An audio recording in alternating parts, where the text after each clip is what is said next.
കുവൈത്തിൽ ബിരുദമില്ലാത്ത 60 വയസ്സ് കഴിഞ്ഞ വിദേശികൾക്ക് ഇഖാമ പുതുക്കി നൽകേണ്ടതില്ലെന്ന തീരുമാനം ജനുവരിയിൽ പ്രാബല്യത്തിൽ വരും. എന്നാൽ ഇവർക്ക് അടുത്ത ബന്ധുക്കളുടെ സ്പോൺസർഷിപ്പിൽ കുടുംബ വിസയിലേക്ക് മാറ്റം അനുവദിക്കും.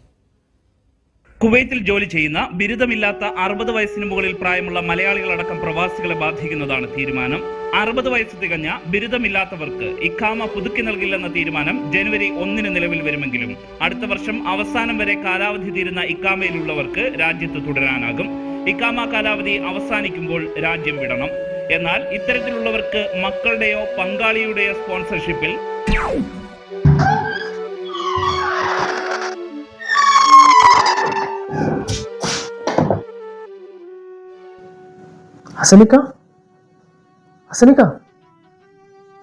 അല്ല, പതിവില്ലാതെ TV ഓഫ് ചെയ്ത് റിമോട്ട് പിടിച്ചിരിക്കുകയാണല്ലോ. മോനെ, ഞാനൊരു പുതിയ വാർത്ത കേട്ടപ്പോ ഓഫാക്കിയതാ. നീ അറിഞ്ഞില്ലേ?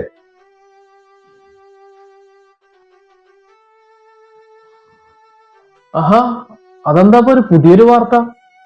60 വയസ്സ് വരെ ഇനി ഇഖാമ അടിക്കുള്ളൂ. അത് കഴിഞ്ഞാ ഇവിടുന്ന് പുറത്താ. അതിനെന്താ പ്രശ്നം? എനിക്ക് ഇനി 28 ബാക്കിയുണ്ട്.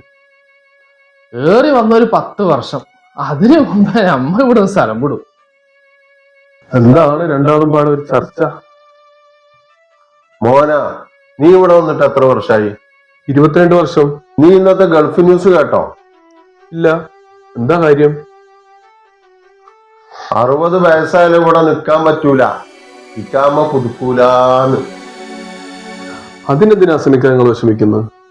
ആ കാരണം പറഞ്ഞെങ്കിലും നാട്ടിൽ നിൽക്കാലോ. അല്ലാതെ ആരും സമ്മതിക്കില്ലല്ലോ. ഇവിടുന്ന് അങ്ങോട്ട് എത്തിയ ഉടനെ തുടങ്ങും ചോദ്യം. എന്നാ വന്നത്, എന്നാ പോണത്?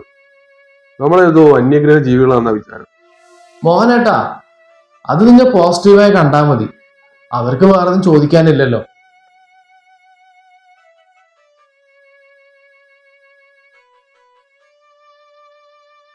അതുപോട്ടെ, ഹസനിക്ക, നിങ്ങൾക്ക് എന്താ ഈ വാർത്ത കേട്ടപ്പോ എത്ര വിഷമം? മോഹന, ഞാൻ എന്റെ 17ാമത്തെ വയസ്സിൽ കയറിയതങ്ങ് 10ാം ക്ലാസ് കഴിഞ്ഞ ഉടനെ 42 വർഷം കഴിഞ്ഞു. വണ്ടി ഇപ്പോഴും തിരിഞ്ഞ. ഇപ്പം എനിക്ക് 59 വയസ്സായി. ഇനി ഏറി വന്നാല് 1 കൊല്ലം കൂടി.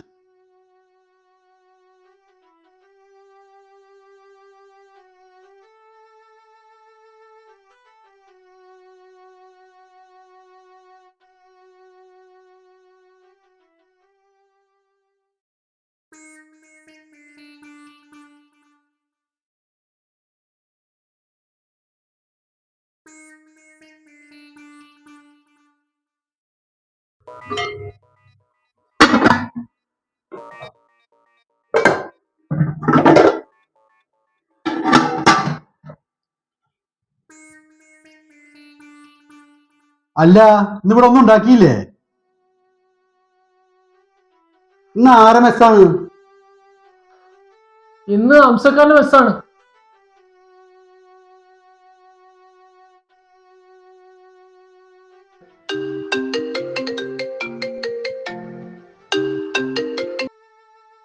ഹലോ ഹലോ ഹലോ, കേൾക്കുന്നില്ലല്ലോ. ഒരു മിനിറ്റാ.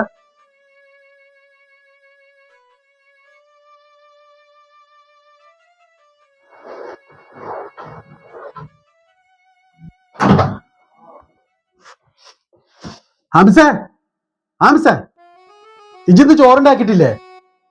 ഓ, വന്നോ? ആ തല്ലാജലുണ്ട്. കറിയോ? തല്ലാജലുണ്ട്. കൂട്ടാനൊന്നുമില്ലേ? തല്ലാജലുണ്ട്. അപ്പൊ തല്ലാജക്ക് പുറത്തൊന്നുമില്ലേ? ഓ, മര്യാദക്ക് ഉറങ്ങാൻ സമ്മതിക്കില്ല അല്ലേ? പിന്നെ ഇവിടുത്തെ പതിവാരാലോ, എല്ലാം തല്ലാതെ തന്നെ.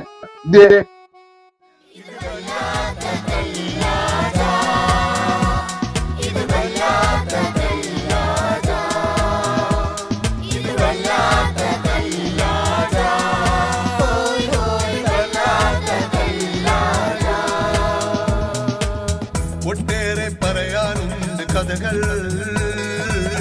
ഒത്തിരി ചൊല്ലാനുണ്ട് വ്യതകൾ. ആരാരും കാണാത്ത കഥകൾ ആണല്ലോ ഈ തല്ലാജ.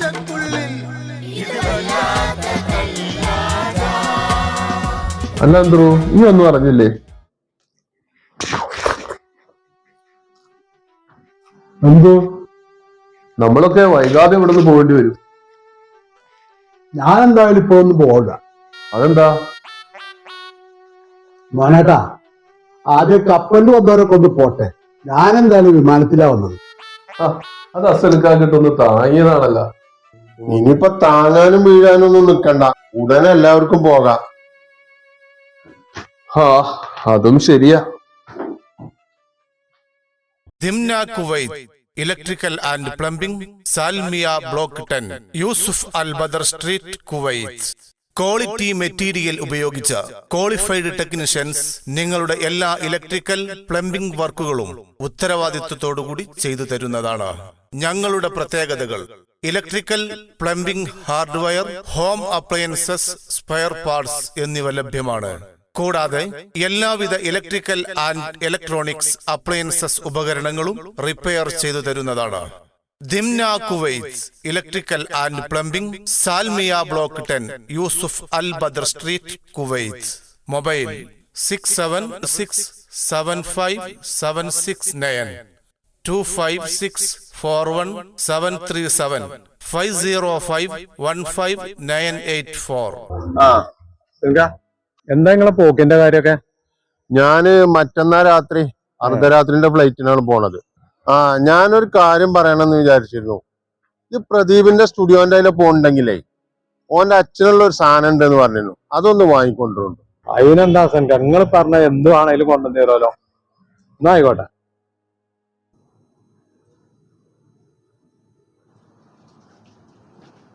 പ്രദീപ, അസൻ ഖാന്റെ അടുത്ത് കൊടുത്തേക്കാല സാധനം എന്തുകൊണ്ടെന്ന് പറഞ്ഞു, അത് റെഡിയാണോ? സാധനം റെഡിയാണ്. അച്ഛനൊക്കെ പറഞ്ഞിരുന്നത് നിങ്ങൾ വരുമെന്ന്. എന്നാ വേഗം കൊണ്ടാ, അത്യാവശ്യമായിട്ട് എനിക്കൊരു സ്ഥലത്ത് പോകാനുണ്ട്.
അസ്സലാമു അലൈക്കും.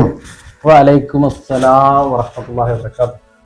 ഞാൻ നിങ്ങൾ വരുന്നുണ്ട് ഇങ്ങനെ കാത്തിരിക്കുകയായിരുന്നു. ഒരു അത്യാവശ്യ കാര്യത്തിന് പുറത്തു പോകേണ്ടിണ്ടായിരുന്നു. പക്ഷെ നിങ്ങളെ എപ്പോഴാണ് നിങ്ങളെ കാണാൻ അറിയില്ലല്ലോ. എന്തായി, പോകാനുള്ളവർക്കൊക്കെ ആയോ? ഇനി കുട്ടികൾ പറഞ്ഞ കുറച്ച് സാധനം കൂടി വാങ്ങണം. നീ വിളിച്ചപ്പം ഇവിടെ വന്നിട്ട് പിന്നെ സൂക്ക് പോകാന്ന് കരുതി. എന്നാ വൈകിക്കണ്ട, ചെക്ക് അക്കൗണ്ട്സിൽ റെഡിയാണ്, പോയി വാങ്ങിക്കോളി. ബക്കറെ, നീ ചെയ്തു തന്ന എല്ലാ ഉപകാരത്തിനും പെരുത്ത് നന്ദിയുണ്ട്. അതിന് ഞാനെന്താ ചെയ്തത്?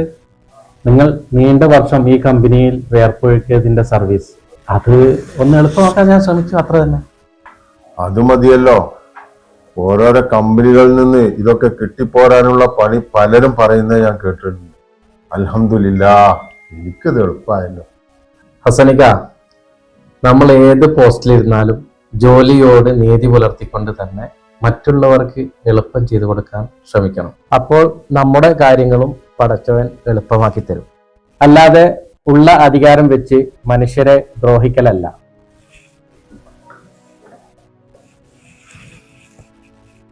മുഹമ്മദ് അലി, ഹസനിക്ക വന്നിട്ടുണ്ട്.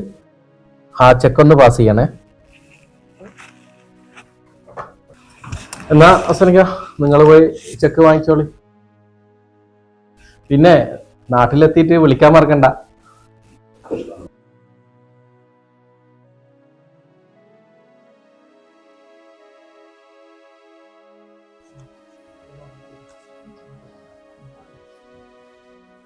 അസ്സലാമു അലൈക്കും.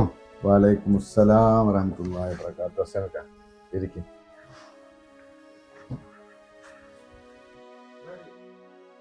ബക്കർ പറഞ്ഞു ചെക്ക് റെഡിയാണെന്ന്. ഹസൻക, നിങ്ങളെ ചെക്കൊക്കെ എപ്പോഴോ റെഡിയാണ്. ഇതിലൊന്ന് നോക്കിയിട്ടൊന്ന് ഒപ്പിട്ട് തന്നേക്കും. ബഷീറെ, ഹസൻക ഭയങ്കര ഭാഗ്യവാനാണ്. ഇനി നമ്മളൊക്കെ എന്നാ നാട് പിടിക്കുക.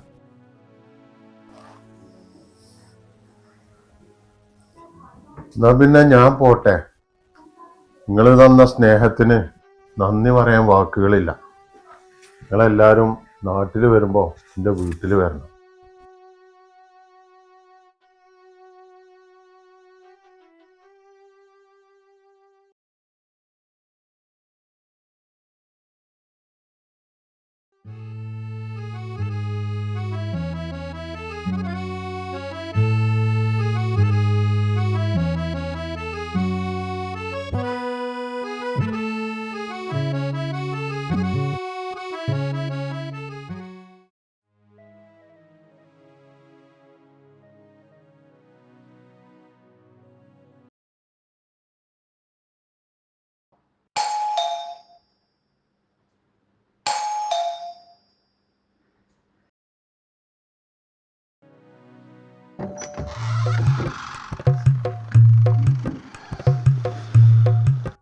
സലാണ്ട്.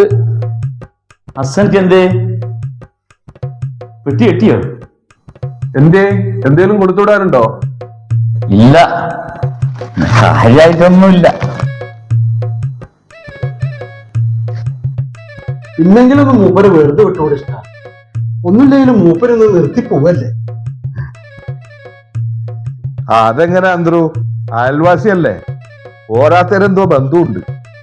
അല്ല, ഇന്നും കൂടിയല്ലേ കൊടുക്കാൻ പറ്റുള്ളൂ, ഇനി കൊടുക്കാൻ പറ്റൂലോ. കഷ്ടം തന്നെ. മോനേട്ടാ, ഇതൊന്നും ഇവിടെ ഇരിക്കട്ടെ, ഞാൻ ഹസൻക്ക് വരുമ്പോഴത്തേക്കും വരാം. പോട്.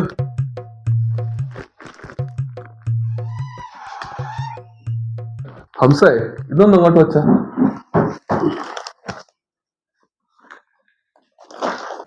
ഏതായാലും ഹസൻക ഭാഗ്യവാനാ. നിയമം വന്നപ്പോൾ നിർത്തി പോവാൻ പറ്റില്ലോ. നമ്മളൊക്കെ ഇനി എന്ത് ചെയ്യുന്ന അറിയുമ്പോഴാണ്. ഭാഗ്യം എന്ന് മാത്രം പറഞ്ഞാ പോരാ, വല്ലാത്തൊരു അനുഗ്രഹം കൂടിയാ. അല്ല, അതെന്താ മോനേട്ട അങ്ങനെ? അതൊന്നുമല്ല, മോനേട്ടന് ഇപ്പൊ പോവാൻ പറ്റാത്തോണ്ട് പറയാ. ഈ ഒന്ന് പോവന്ത്രു, ഇവിടെ കാര്യമായിട്ടൊരു കാര്യം പറയുമ്പോഴേ അവന്റെ ഒരു. അത് പോട്ടെ മോനേട്ടാ, നിങ്ങ പറയും. മോനെ ബൈജു, ഹസൻ ഖാന്റെ കുടുംബം ഉണ്ടല്ലോ, വല്ലാത്തൊരു മുതല.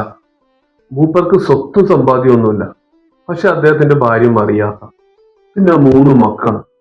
എന്ത് നല്ല സ്വഭാവം പെരുമാറ്റമാണെന്ന് അറിയാം. അതിന് നിങ്ങളവിടെ പോയിട്ടുണ്ടോ?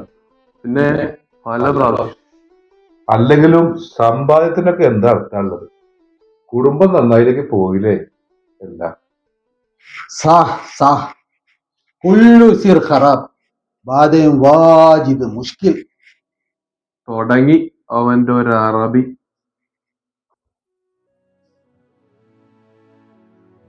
ഹലോ ഹസനിക്ക, എന്തായി കാര്യങ്ങള്? മോന, കമ്പനിയിലെ കാര്യങ്ങളൊക്കെ ശരിയായി. ഇന്ന് കുറച്ച് സാധനങ്ങൾ വാങ്ങാനുണ്ട്, അതും കൂടി വാങ്ങിയാൽ ഞാൻ വേഗം എത്താം കേട്ടോ. ഞാൻ വേറൊരു കാര്യം പറയാൻ വേണ്ടിട്ടാ വിളിച്ചത്. ഞങ്ങൾ ഓരോരോ കാര്യങ്ങൾ പറഞ്ഞവിടെ ഇങ്ങനെ ഇരിക്കുന്നു. അപ്പോഴാണ് നമ്മുടെ അന്ത്രുവിന്റെ വീട്ടിൽ നിന്നൊരു കോള് വന്നത്. അന്ത്രുവിന്റെ വാപ്പാക്ക് തീരെ സുഖമില്ല, കുറച്ച് സീരിയസ് ആണ്, ഒന്ന് അങ്ങോട്ട് പറ്റിയ ചെല്ലാൻ പറഞ്ഞു. തന്നെ അന്ത്രു കമ്പനിയുമായിട്ട് സംസാരിച്ചിട്ടുണ്ട്. ഇപ്പൊ നാട്ടിലേക്ക് പോകാൻ വേണ്ടിയിട്ട് എയർപോർട്ടിലേക്ക് തിരിച്ചിട്ടുണ്ട് ഇവിടുന്ന്. Okay.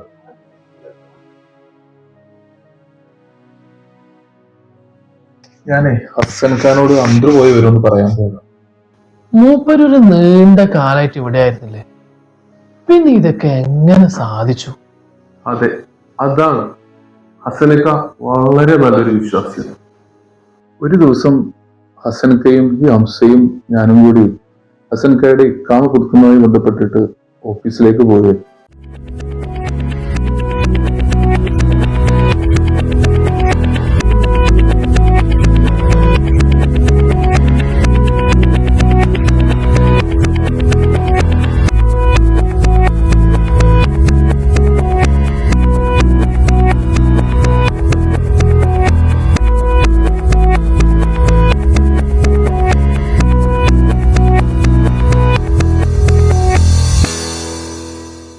ദിംന Kuwait electrical and plumbing, Salmiya block 10, Yusuf Al Badar street, Kuwait. Quality material ഉപയോഗിച്ച ക്വാളിഫൈഡ് ടെക്നീഷ്യൻസ് നിങ്ങളുടെ എല്ലാ ഇലക്ട്രിക്കൽ പ്ലംബിംഗ് വർക്കുകളും ഉത്തരവാദിത്വത്തോടുകൂടി ചെയ്തു തരുന്നതാണ്. ഞങ്ങളുടെ പ്രത്യേകതകൾ: electrical, plumbing, hardware, home appliances, spare parts എന്നിവ ലഭ്യമാണ്. കൂടാതെ എല്ലാവിധ ഇലക്ട്രിക്കൽ ആൻഡ് ഇലക്ട്രോണിക്സ് അപ്ലയൻസസ് ഉപകരണങ്ങളും റിപ്പയർ ചെയ്തു തരുന്നതാണ്. Dimna Kuwait electrical and plumbing, Salmiya block 10, Yusuf Al Badar street, Kuwait. Mobile 6767576769 25641 737 505 15984.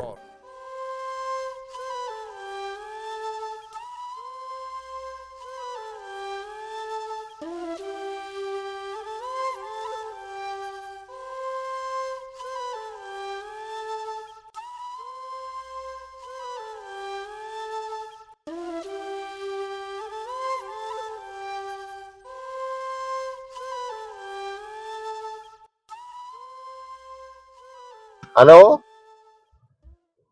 ദാസാ, എന്തു പറ്റി? അതെ, എവിടെ? മുബാറക് കബീർ ഹോസ്പിറ്റലിലാ? നീ വിഷമിക്കണ്ടടാ, ഞാനിപ്പോ വരാം.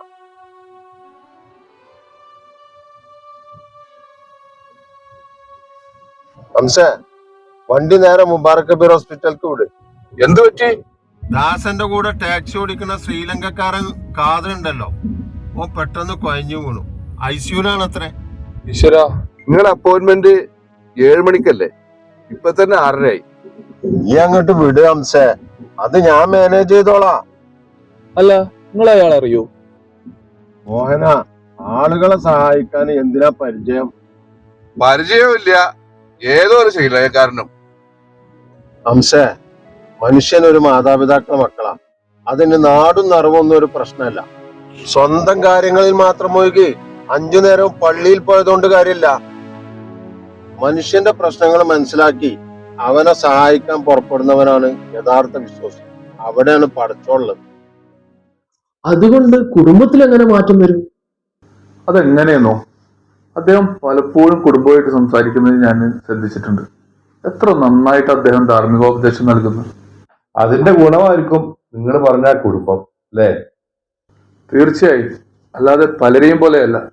ഫോൺ എടുത്താൽ പിന്നെ പറയുന്ന കാര്യങ്ങൾക്ക് ഒരു ലൈസൻസും ഇല്ലല്ലോ. പലരെയും പോലെ അല്ല, ഞാൻ ഉൾപ്പെടെ നമ്മുടെ എല്ലാവരും ഒന്ന് മാറി ചിന്തിക്കേണ്ടി.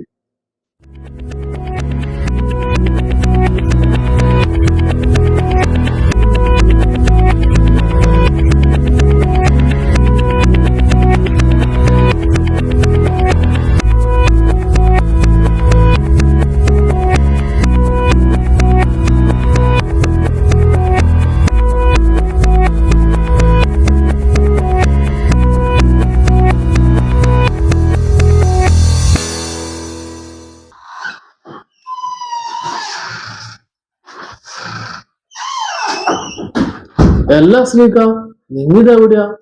ഇന്നല്ലേ നിങ്ങൾ പോകുന്ന ദിവസം മാറ്റിയിട്ടൊന്നുമില്ലല്ലോ, അല്ലേ? ദിവസം മാറ്റിയിട്ടൊന്നുമില്ല, ഇന്ന് തന്നെ പോകുന്നത്. പക്ഷെ എന്റെ മക്കൾ പറഞ്ഞ കുറച്ച് സാധനങ്ങൾ വാങ്ങാൻ വേണ്ടി ഒന്ന് കറങ്ങി. ഇനിയിപ്പോ ഇങ്ങോട്ട് വരില്ലല്ലോ. ഹലോ ഹസൻക, ഞാൻ അവിടെ വന്നിരുന്നു. അതെ, ഇല്ല, റെഡിയായി, ഇപ്പൊ ഇറങ്ങും. അപ്പൊ നീ ഇങ്ങോട്ട് വരാമെന്ന് പറഞ്ഞിട്ട്? അത് കഫീല് വിളിച്ചപ്പോ എനിക്ക് പെട്ടെന്ന് പോരേണ്ടി വന്നു. ഞാൻ എയർപോർട്ടിൽ വരാം. എന്നാ അവിടുന്ന് കാണാം. ഓക്കെ.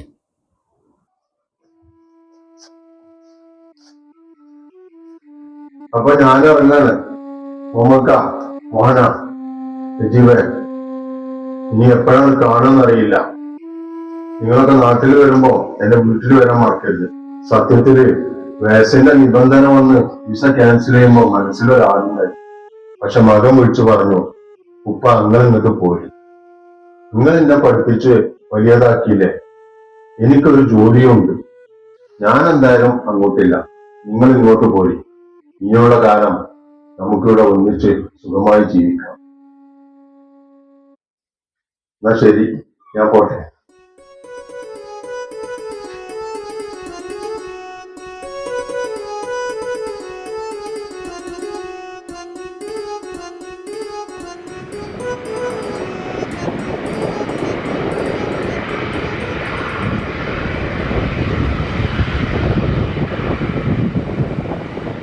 പ്രവാസത്തിൻ പ്രയാണം തുടരുകയാണിവിടെ. പ്രതീക്ഷ തൻ പൂമൊട്ട് വിരിയുകയാണിവിടെ. പല കോടി മനുഷ്യർക്ക് അത്താണിയായി വാസം. ചില ജീവിതങ്ങൾക്ക് അനുഗ്രഹമാണീ പ്രവാസം. പല കോടി മനുഷ്യർക്ക് അത്താണിയായി വാസം. ചില ജീവിതങ്ങൾക്ക് അനുഗ്രഹമാണീ പ്രവാസം.